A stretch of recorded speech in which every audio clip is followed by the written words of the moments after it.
नमस्कार विद्यार्थियों। मादा पशु में बांझपन की समस्या में एक जो महत्वपूर्ण एक समस्या है रिपीट ब्रीडिंग की, उसके बारे में आज चर्चा करेंगे हम। रिपीट ब्रीडिंग आज के समय में जो मादा पशु में बांझपन का एक बहुत ही महत्वपूर्ण कारक है ये रिपीट ब्रीडिंग। ठीक है, जो बांझपन जो मादा पशुओं में पैदा करता है, रिपीट ब्रीडिंग की समस्या हो जाती है। उसकी वजह से मादा पशु या फिर नहीं ठहर पाते हैं। वो 2, 3, 4, 5 बार नेचुरल हम मैटिंग या आर्टिफिशियल इंसेमिनेशन करवाने के पश्चात भी पशु जो है वो गर्भित नहीं हो पाता है। इस स्थिति को हम क्या बोलते हैं? Repeat breeding. मादा पशु के सामान्य ईस्ट्रस के उपरांत 2 से अधिक बार गर्भाधान 2 से अधिक बार प्राकृतिक या कृत्रिम गर्भाधान कराने के बावजूद भी पशु गर्भित नहीं हो पाता है। इस स्थिति को हम क्या बोलते हैं? Repeat breeding. ठीक है, ईस्ट्रस में आ रहा है, नॉर्मल ईस्ट्रस साइकिल चल रहा है, हर 21 दिन से पशु ईस्ट्रस में आ रहा है। हमने नेचुरल मैटिंग करवा दी, यानी बुल के द्वारा गाय की मैटिंग करवा दी, या एआई करवा दी, हमने आर्टिफिशियल इंसेमिनेशन जो है वो करवा दिया। लेकिन उसके बावजूद 2 बार, 3 बार, 5 बार, 10 बार, कई बार हम करवा चुके हैं, लेकिन उसके बावजूद भी पशु जो है वो ज्ञाभिन्न नहीं ठहर रहा है। इस स्थिति को हम क्या बोलते हैं? रिपीट ब्रीडिंग कहते हैं। ठीक है, 2 से अधिक बार हमने मैटिंग करवा दी है, उसके पश्चात भी पशु ज्ञाभिन्न नहीं ठहर पाने की स्थिति क्या कहलाती है? Repeat breeding. ठीक है, क्लियर है?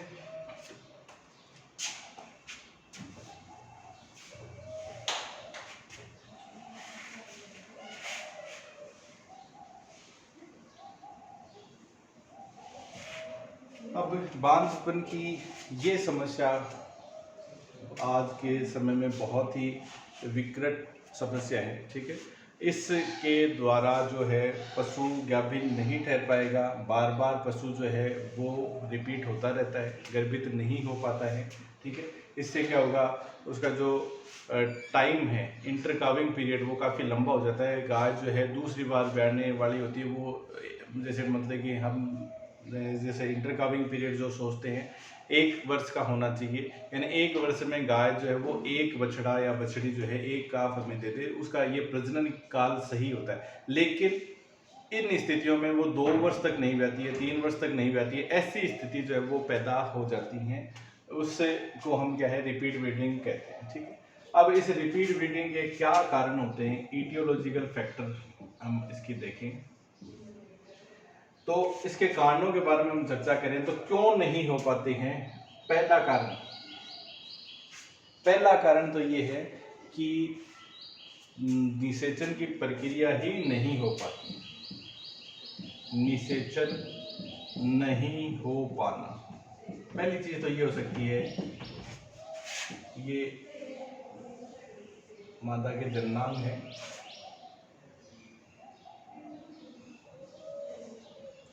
ये अंडवाहिनी,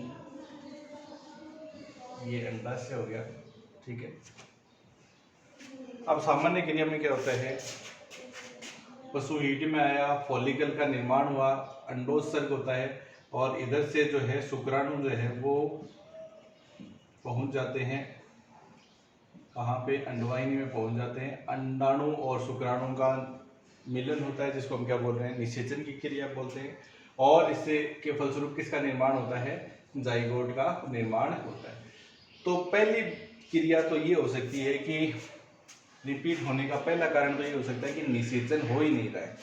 अब किन कारणों से नहीं हो रहा उसके बारे में हम आगे चर्चा करेंगे, लेकिन पहली चीज़ तो ये है कि निषेचन ही नहीं हो रहा है। रिपीट ब्रीडिंग का एक जो मुख्य कारण है वो यही है कि निषेचन नहीं हो पाना। ठीक है, दूसरा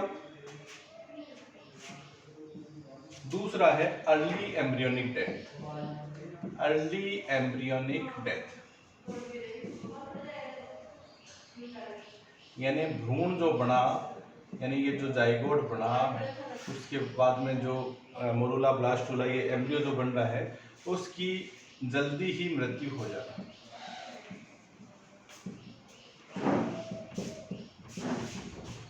ठीक है, ये जो जाइगोट फॉर्मेशन हुआ यहाँ पे, ये मान लो ये जाइगोट बना है, वो नीचे आएगा यहाँ पे, इसमें निडेशन होगा, लेकिन ये निडेशन नहीं हो पाता है, इम्प्लांटेशन नहीं हो पाता है, जो एम्ब्रियो है वो गर्भाशय की भित्ति से नहीं चिपक पाता है, इम्प्लांटेशन नहीं होगा, उसको पोषण नहीं मिलेगा और उसकी मृत्यु हो जाएगी। तो दूसरा कारण ये है कि अर्ली एम्ब्रियोनिक डेथ की वजह से भी पशु बार बार क्या रहेगा, रिपीट रहेगा, एम्ब्रियो डेवलपमेंट नहीं होगा, उसकी जल्दी मृत्यु हो जाएगी और पशु बार बार क्या होगा, रिपीट होगा। तो ये दो कारण हैं जिनकी वजह से पशु बार बार रिपीट होता है। पहला कि निषेचन की प्रक्रिया नहीं हो रही है, शुक्राणु और जो अंडाणु उनका जो संयुग्मन है वो नहीं हो पा रहा है, निषेचन की क्रिया कंप्लीट नहीं हो पा रही है। और दूसरा क्या है, निषेचन हो रहा है लेकिन जो जाइगोट बन रहा है, उससे जो एम्ब्रियो बन रहा है, वो एम्ब्रियो डेवलपमेंट, उसको पोषण नहीं मिल पाता है, उसका डेवलपमेंट नहीं हो पाता, जल्दी उसकी मृत्यु हो जाती है, इससे पशु दोबारा वापस हीट में आ जाता है। ठीक है, ऐसी स्थिति में मैंने कल भी आपको बताया था कि जब अर्ली एम्ब्रियोनिक डेथ की स्थिति होती है तो पशु 25 दिन से, जैसे गाय की बात करें हम, वैसे 21 दिन से हीट में आती है, लेकिन इसमें क्या होता है 25 दिन के बाद में जो है पशु सामान्यतः हीट में आता है अर्ली एम्ब्रियोनिक डेथ की स्थिति में। ये दो मुख्य जो कारक हैं जिनकी वजह से रिपीट ब्रीडिंग की समस्या है वो पैदा हो रही है। ठीक है, इन दो मुख्य कारकों की वजह से रिपीट ब्रीडिंग की समस्या जो है वो पैदा होती है, या तो निषेचन क्रिया नहीं हो पाना, या दूसरा क्या है, अर्ली एम्ब्रियोनिक डेथ। अब निषेचन क्यों नहीं हो पा रहा है, उसका क्या कारण हो सकता है, क्या वजह हो सकती है, उनके बारे में हम चर्चा करते हैं।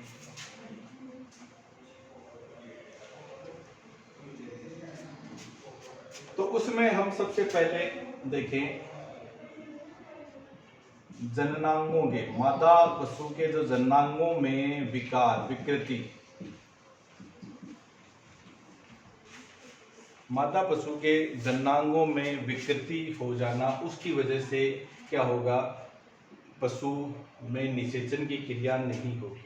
क्या हो सकता है, देखिए कई बार क्या होगा कि ये ऐसी विकृति है कि जो ये अंडवाहिनी है वो किसी कारणवश से यहाँ से बंद हुई हुई है, यहाँ पे अंडवाहिनी जो है वो अवरुद्ध है, अवरुद्ध होने की वजह से ये शुक्राणु जो है वो अंडाणु तक पहुंच ही नहीं पाएंगे, अंडाणु इधर ही रह जाएगा, शुक्राणु इधर, इन दोनों का संयुग्मन नहीं हो पाएगा, निषेचन की क्रिया नहीं हो पाएगी। ये पहली विकृति कि अंडवाहिनी में रुकावट, अंडवाहिनी में रुकावट। तो इस कारण से क्या होता है, अंडवाहिनी में रुकावट के कारण से क्या होगा, पशु जो है वो बार बार रिपीट होगा। क्यों, निषेचन की प्रक्रिया ही संपूर्ण नहीं हो पाएगी और वो बार बार रिपीट होता है। ठीक है, बार बार रिपीट की प्रक्रिया होती है। दूसरा कारण क्या है, दूसरा कारण होता है कि यूट्राइन यूनिकॉर्निस, एक स्थिति आती है यूट्रस में एक ही हॉर्न है, यूट्राइन यूनिकॉर्निस, सिर्फ एक ही हॉर्न होता है। तो ऐसी स्थिति में भी क्या होता है, पशु के गर्भित होने की संभावनाएं काफ़ी कम होती है और पशु बार बार रिपीट हो। या इसके अतिरिक्त अगली जो स्थिति है यूट्राइन डाइडेल्फस, यूट्रस जो है वो संख्या में कितने हैं, 2 हैं, यूट्रस कितने हैं संख्या में, 2 यूट्रस हैं। तो ऐसी स्थिति में भी जो गर्भित होने के पशु की संभावना है वो क्या हो जाती है, कम हो जाती है। इसके अतिरिक्त डबल सर्विक्स, सर्विक्स जो है वो कितनी है, 2 है। 2 सर्विक्स होने की स्थिति में भी शुक्राणु जो है उनसे परिवहित, उनसे आगे उस बाधा को पार करने में उसको समय लगता है। ठीक है, वो पार नहीं कर पाता और अंडाणु तक नहीं पहुंच पाता, इस वजह से भी जो मादा पशु के अंदर गर्भित होने की संभावना जो है वो कम हो जाएगी। इसके अलावा एक स्थिति आती है परसिस्टेंट हाइमन,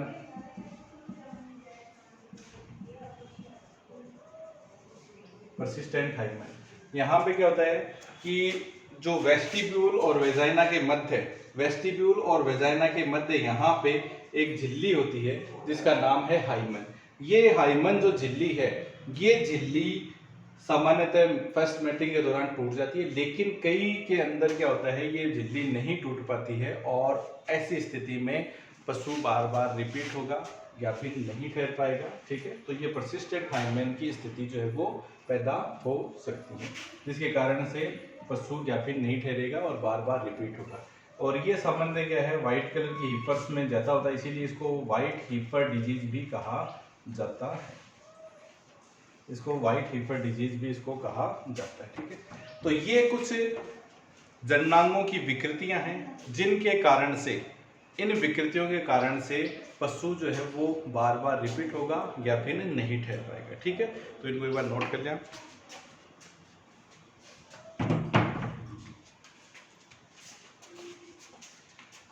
इन जननांगों की विकृतियों में पशु जो है वो ज्ञाति नहीं ठहर पाता है और पशु बार बार रिपीट होता है। तो ये पहली निषेचन नहीं होने का कारण क्या होता है कि जननांगों में कोई न कोई विकृति है, ताकि अंडाणु और यहाँ पे जो अंडाणु है और इन शुक्राणु, इन दोनों का मिलन नहीं हो पाता है, निषेचन की क्रिया नहीं हो पाती है। तो ये पहला जो निषेचन नहीं होने का कारण हो सकता है कि जननांगों में विकृति। आगे बात नहीं। अब और क्या कारण हो सकते हैं निषेचन क्रिया न होने के, और क्या कारण हो सकते हैं, ये देखिए। दूसरा कारण है शुक्राणु के अंदर या अंडाणु के अंदर विकृति होना। दूसरा कारण है शुक्राणु एवं या अंडाणु में विकृति।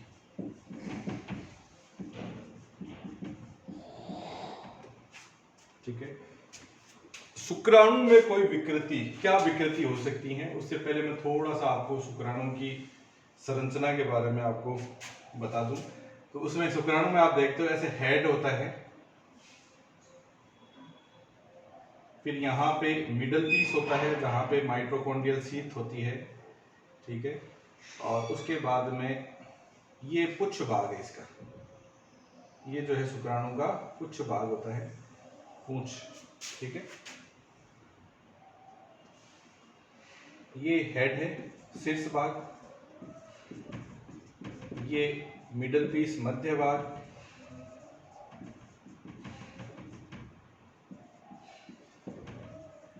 और ये जो है इसकी टेल, पुच्छ भाग। ये तीन इसके भागों के नाम है। ठीक है, हेड के अंदर केंद्रक पाया जाता है, आगे की तरफ एक्रोसोम होता है और ये केंद्रक होता है। ठीक है, ये केंद्रक अंडाणु के केंद्रक, निषेचन के दौरान अंडाणु के केंद्रक से मिल लेगा। अब क्या विकृतियां हो सकती हैं, देखिए शीर्ष की विकृतियां। शीर्ष की विकृतियां देखें, कई बार क्या होगा, ये शीर्ष भाग क्या होता है, इतना बड़ा होता है, जिसको हम बोलते हैं मैक्रोसिफेलस कंडीशन। मैक्रोसिफेलस, सिफेलस यानी शीर्ष, और ऐसा स्पर्म जिसका शीर्ष भाग क्या है, काफी बड़ा है, या कई बार क्या है इस प्रकार से छोटा सा, ये ऐसा स्पर्मेटोजोआ होगा जिसका शीर्ष भाग क्या है, बिल्कुल छोटा सा, माइक्रोसिफेलस। या कई बार क्या होगा, हेड भाग जो है वो दो ऐसे छोटे, दो हेड से मिलकर बना हुआ है, जिसको हम बोलते हैं डबल हेड, डबल हेड। ठीक है, ये सारी विकृतियां हैं जो कि शुक्राणु के अंदर पाई जा सकती हैं, और यदि ऐसे विकृत शुक्राणुओं की संख्या सीमन के अंदर ज्यादा होती है तो वो सीमन जो है वो गर्भित नहीं कर पाता है मादा पशु को, ऐसा सीमन जो है वो सही नहीं रहता है, मादा पशु गर्भित नहीं हो पाते हैं उनसे। ठीक है, तो ये डबल हेड हो सकता है। इसके अलावा ये मिडल हेड जो है वो अलग रहेगा, मिडल पीस अलग है, हेड अलग जुड़ा हुआ, डिटैच्ड हेड।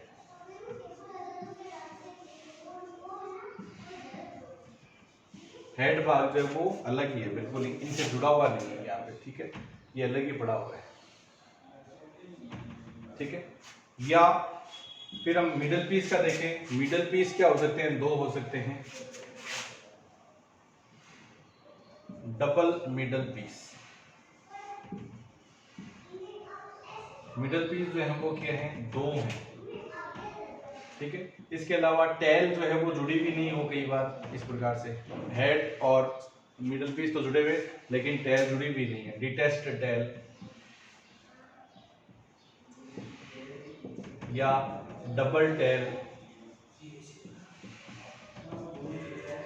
ठीक है। या फिर कई बार क्या है, टेल मिडल पीस पे घूमी हुई होगी जिसको हम बोलते हैं नॉब्ड स्पर्मेटोजोआ, नॉब्ड स्पर्मेटोजोआ। तो ये विभिन्न शुक्राणुओं की विकृति हो सकती हैं और ऐसे विकृत शुक्राणु निषेचन में सफल नहीं हो पाते। क्यों? क्योंकि इनको जब छोड़ा जाता है मान लो सर्विक्स में या वैजाइना भाग के अंदर नेचुरल मैटिंग या आर्टिफिशियल इंसेमिनेशन के दौरान, तब क्या होता है ये अपनी गति नहीं कर पाएंगे और सामान्य अंडाणु तक या तो पहुंच नहीं पाएंगे, या अंडाणु तक पहुंचेंगे तो क्या होगा, उसकी जो भित्तियां हैं, बाहरी जो कोशिकाएं हैं, उनको गला नहीं पाते हैं, एक्रोसोम भाग पूर्णतया काम नहीं कर पाता है, आइल यूरिनरेज एंजाइम स्रावित नहीं होगा और निषेचन की क्रिया संपन्न नहीं हो पाती है। तो शुक्राणुओं में कुछ विकृतियां हैं ये जो हो सकती हैं, जिनकी वजह से भी निषेचन की क्रिया नहीं होगी। निषेचन नहीं होगा तो पशु रिपीट होगा ही होगा, ठीक है। तो यदि आपके जो भी फार्म है, डेयरी फार्म है, ठीक है, बड़ा फार्म है, और उसके अंदर आपने हेड वो बुल रखे हुए हैं मैटिंग के लिए, और अगर उस हर्ड के अंदर मास रिपीट ब्रीडिंग की प्रॉब्लम आ रही है, ठीक है, तब आपको यही सोचना चाहिए कि भाई उसमें क्या है, स्पर्म के अंदर कुछ ना कुछ गड़बड़ है, ठीक है। जो बुल हैं उनके स्पर्म्स में गड़बड़ है। मान लो कोई आपने 50 या 100 गायों का डेयरी फार्म कर रखा आपने, और उसमें एक दो या 3 बुल आपने रखे हुए हैं वहाँ पे मैटिंग के लिए, ठीक है। तो उसमें से मान लो कि एक बुल का जो सीमन है उसमें जो उपस्थित स्पर्मेटोजोआ वो विकृत है या उनकी संख्या में कमी है, ठीक है। तो ऐसी स्थिति के अंदर वो जो बुल होगा वो व्यापन नहीं कर पाएगा, और ऐसी स्थिति में बार बार क्या होगा, रिपीट जो है वो पशु होंगे। तो अगर हर्ड के अंदर मास रिपीट ब्रीडिंग की समस्या आपको मिल रही है, तब आपको किसके बारे में सोचना चाहिए, बुल के बारे में। या आप अगर आर्टिफिशियल इंसेमिनेशन करवा रहे हो तो आपको सीमन की जांच करवा लेनी चाहिए, ठीक है।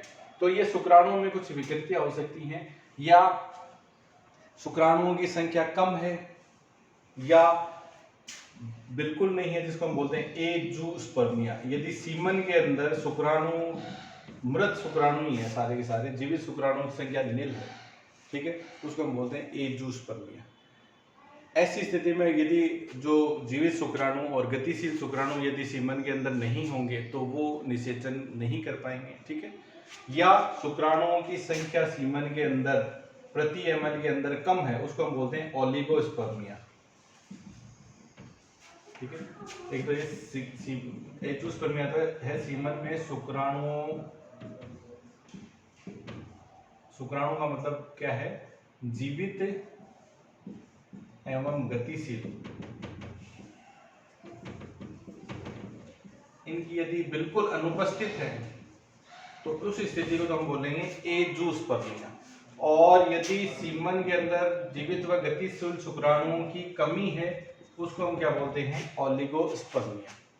तो यदि ये दोनों स्थितियां रहेंगी, शुक्राणु की संख्या कम है या शुक्राणु गतिशील शुक्राणु जीवित शुक्राणु है ही नहीं, तो ऐसी स्थिति में निषेचन कौन करेगा, शुक्राणु तो चाहिए ही चाहिए और गतिशील शुक्राणु चाहिए। तो इन स्थितियों में भी निषेचन की संभावनाएं नील रहती हैं, निषेचन की क्रिया नहीं हो पाती, ठीक है।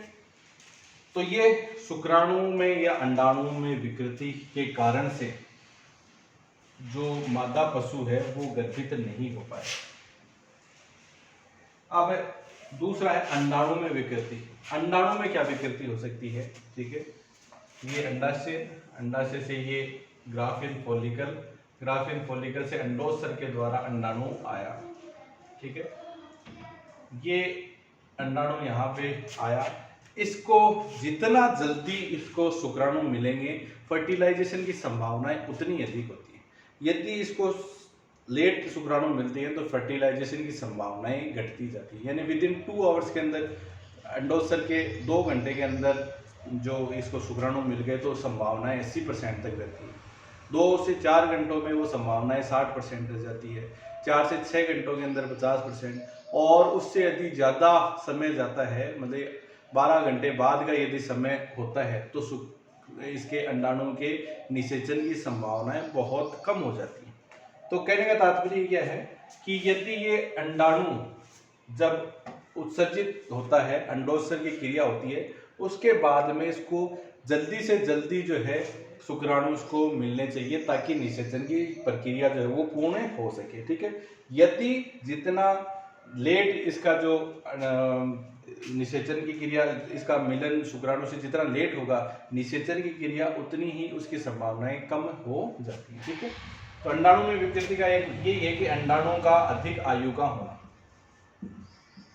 अधिक आयु से तात्पर्य क्या है, इसको अंडोत्सर्ग हुए काफी टाइम हो जाता है, तो ऐसे अंडाणुओं का निषेचन जो है वो नहीं हो पाता है, या उसकी संभावनाएं बहुत ही कम रहती है। ठीक है, तो ये क्रिया जो है इसमें अंडाणु निषेचित नहीं हो पाता है, या कई बार क्या है इसके साथ में पोलर बॉडी जो है वो अटैच्ड ही रहेगी, तो ऐसी स्थिति में भी अंडाणु जो है वो निषेचित नहीं हो पाता।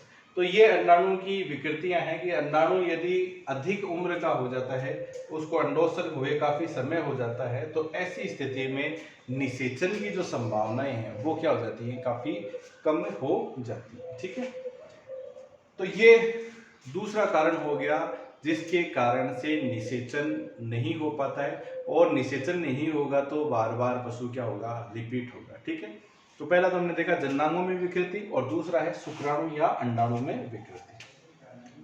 अब हम देखते हैं जो जाइगोट बना है उसमें विकृति, युग्मनज में विकृति। इसकी वजह से क्या होगा, अर्ली एम्ब्रियोनिक डेथ होगी। इसकी वजह से क्या होगी, अर्ली एम्ब्रियोनिक डेथ। हमने पहले जो देखा था कि रिपीट ब्रीडिंग क्यों हो रही है, या तो निषेचन नहीं हो पा रहा, या अर्ली एम्ब्रियोनिक डेथ। युग्मनज में विकृति के फलस्वरूप क्या होता है, जल्दी ही भ्रूण की मृत्यु हो जाती है और पशु रिपीट होता है। तो रिपीट ब्रीडिंग है, ये भी एक कारण है युग्मनज में विकृति। युग्मनज में विकृति कैसे हो सकती है, अंडाणु है,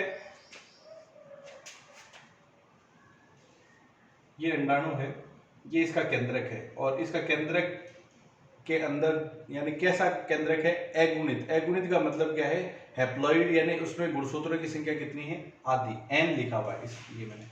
अब इसको जो है शुक्राणु इसको भेजते हैं, इसके साथ में कई शुक्राणु जो है इसके पास में आते हैं, लेकिन सामान्यतः सिर्फ एक ही शुक्राणु, जैसे ये आ रहा है, इस शुक्राणु का केंद्रक ही आएगा, मेल प्रोन्यूक्लियस और फीमेल प्रोन्यूक्लियस, और इनका निषेचन यानी जो इनकी सिनगेमी है वो क्रिया इनकी होती है। यदि ये जो सिनगेमी है वो एक से अधिक शुक्राणुओं की साथ में, एक से अधिक शुक्राणुओं का अंडाणु से संयुग्मन हो जाता है, जैसे 2 आ गए, तो ऐसी स्थिति को हम बोलते हैं पॉलीस्पर्मी। क्या बोलते हैं, पॉलीस्पर्मी। ऐसी स्थिति को हम बोलते हैं पॉलीस्पर्मी। और ये जो पॉलीस्पर्मी है, इस पॉलीस्पर्मी के फलस्वरूप जो जाइगोट बनेगा, पॉलीस्पर्मी के फलस्वरूप जो जाइगोट बनेगा, ये जाइगोट कैसा होगा, ये जाइगोट 2n नहीं होके क्या होगा, 3n या 4n, यानी त्रिगुणित अवस्था में होगा, या चतुर्गुणित अवस्था में होगा, या इससे अधिक हो सकता है। ठीक है, यानी कि कहने का तात्पर्य ये है कि सामान्यतः जो जाइगोट बनना चाहिए, जाइगोट की जो सेल है वो कैसी होनी चाहिए, द्विगुणित, यानी उसमें गुणसूत्रों की संख्या पूर्वजों के गुणसूत्रों की संख्या के समान होनी चाहिए। लेकिन पॉलीस्पर्मी के फलस्वरूप क्या होता है कि जो जाइगोट बन रहा है वो त्रिगुणित हो जाता है, यानी उसमें गुणसूत्रों की संख्या क्या हो जाती है, 3 गुना जो हो जाती है। ऐसा जाइगोट डेवलप होगा, उससे मोरूला बनेगा, ब्लास्टुला बनेगा। ठीक है, कोशिकाओं में विभाजन तो होगा, लेकिन ऐसा जो इस जाइगोट से बनने वाला जो एम्ब्रियो है वो ज्यादा देर तक जिंदा नहीं रह पाएगा, ज्यादा दिनों तक वो अपना ग्रोथ नहीं कर पाएगा, और उस एम्ब्रियो की जल्दी ही मृत्यु हो जाती है। ठीक है, तो ये जाइगोट में यदि विकृति होती है पॉलीस्पर्मी के कारण से, या पॉलीगाइनी। पॉलीगाइनी क्या होती है, पॉलीगाइनी कंडीशन में क्या होता है कि शुक्राणु का तो एक ही न्यूक्लियस आ रहा है, लेकिन यहाँ पे एक तो अंडाणु का न्यूक्लियस है और एक जो पोलर बॉडी है उसका न्यूक्लियस है, ये तीनों मिलके क्या बन जाएंगे, त्रिगुणित हो जाएंगे। तो इससे भी जो जाइगोट बनेगा वो त्रिगुणित, चतुर्गुणित ऐसे जाइगोट बनेंगे। और ऐसा जो एम्ब्रियो जो डेवलप होगा वो एम्ब्रियो क्या होगा, ज्यादा दिनों तक क्या है सर्वाइव नहीं कर पाएगा और उसकी जल्दी ही मृत्यु हो जाती है, अर्ली एम्ब्रियोनिक डेथ उसकी हो जाएगी। तो ऐसी स्थिति में जो जाइगोट है वो काफी लंबे समय तक जीवित नहीं रह पाता है, अर्ली एम्ब्रियोनिक डेथ हो जाएगी और अर्ली एम्ब्रियोनिक डेथ की वजह से पशु बाद में दोबारा रिपीट हो जाएगा। यानी ये भी एक रिपीट ब्रीडिंग की प्रॉब्लम है। किसका, उसका जो रिपीट ब्रीडिंग की प्रॉब्लम है उसका एक कारण है कि जाइगोट में विकृति होना। ठीक है, तो ये हमने देखा कि भाई रिपीट ब्रीडिंग का जो मुख्य कारण है या तो निषेचन नहीं हो पा रहा है या अर्ली एम्ब्रियोनिक डेथ। निषेचन नहीं हो पा रहा है उसका हमने देखा कि या तो जन्नांग में कोई विकृति है जिससे क्या शुक्राणु और अंडाणु एक दूसरे के पास में ही नहीं पहुंच पा रहे, या शुक्राणु में या अंडाणु जो मिल रहे हैं उनमें कुछ विकृतियां हैं, उस वजह से जाइगोट का फॉर्मेशन ही नहीं हो पा रहा है। या तीसरा क्या हो सकता है कि जाइगोट जो फॉर्म हो रहा है वो जाइगोट ही विकृत फॉर्मेशन हो रहा है, उसका निर्माण ही विकृति के साथ में हो रहा है, द्विगुणित की बजाय वो त्रिगुणित चतुर्गुणित अवस्था में वो बन रहा है। तो ऐसा जाइगोट है, उससे जो बनने वाला एम्ब्रियो है वो ज्यादा दिनों तक सरवाइव नहीं कर पाता है और उसकी जल्दी ही मृत्यु जो है वो हो जाती है और उस वजह से जो पशु है वो बार बार क्या होता है, रिपीट होता है। ठीक है ना।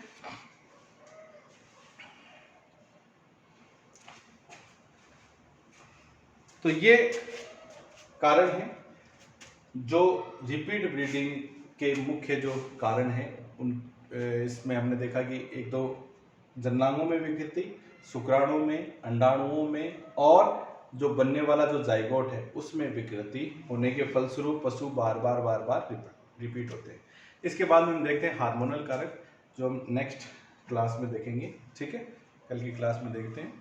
धन्यवाद।